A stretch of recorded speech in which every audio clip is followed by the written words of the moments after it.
Now, many people, they want a Ford. They want a Ford Territory, and they're going to go down to the dealership and they're going to buy a Ford Territory, or they're going to buy a Ford Ute.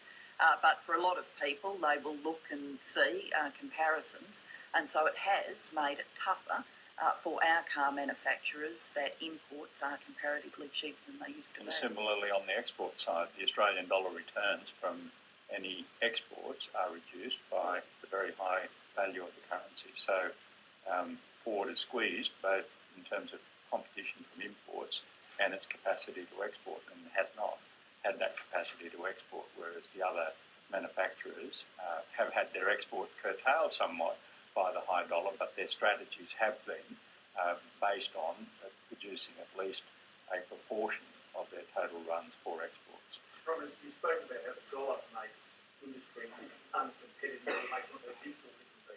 What about wage claims? Because there's no doubt that there have been significant wage claims in the car industry and at Ford, which has seen in the past, obviously, jobs lost. Are wage claims are part of the reasons why the car industry in Australia are Look, I don't accept the premise of your question. Yes, there's been wage bargaining at our car manufacturers, and it was ever thus. They have always had bargaining rounds and bargaining agreements and worked through in a very sophisticated way. One thing I can tell you about car workers and the unions that represent them is they know everything that there is to know about the car industry. They take a very sophisticated perspective to it. So they understand the economics of the industry as they bargain and as they work with their employer for wages, yes, but also for productivity gains. And we have very productive car industry workers, very highly skilled car industry workers.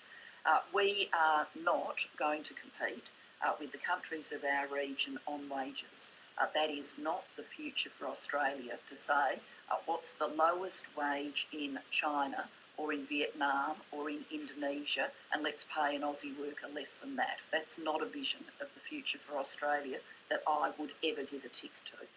What that means is, because we are a country that proudly has got a track record of treating people decently and fairly, and that's one of our proudest achievements, given that, what that means is you've got to be innovative, you've got to be productive, you've got to be very smart about how you do things. That's why we're continuing to work with manufacturing to be unique at what we do, or the best at what we do, and to compete on that basis, not on ever undercutting wages. Minister, on that, on undercutting wages, do you think when Ford refers to its costs being 4 times that than they are in Asia, I mean, would that be mainly wages or? I think it is very much related to scale. I mean, if you're producing 30,000 vehicles in a state-of-the-art car manufacturer in China's producing 250,000, you just need to do the arithmetic and realise that there are enormous economies of scale from producing 250,000 vehicles, economies of scale that have not been available to Ford. And it, for better or worse, it has not integrated itself into global markets to the extent that Toyota and Holden are sought to do. Okay, I thank everybody very much.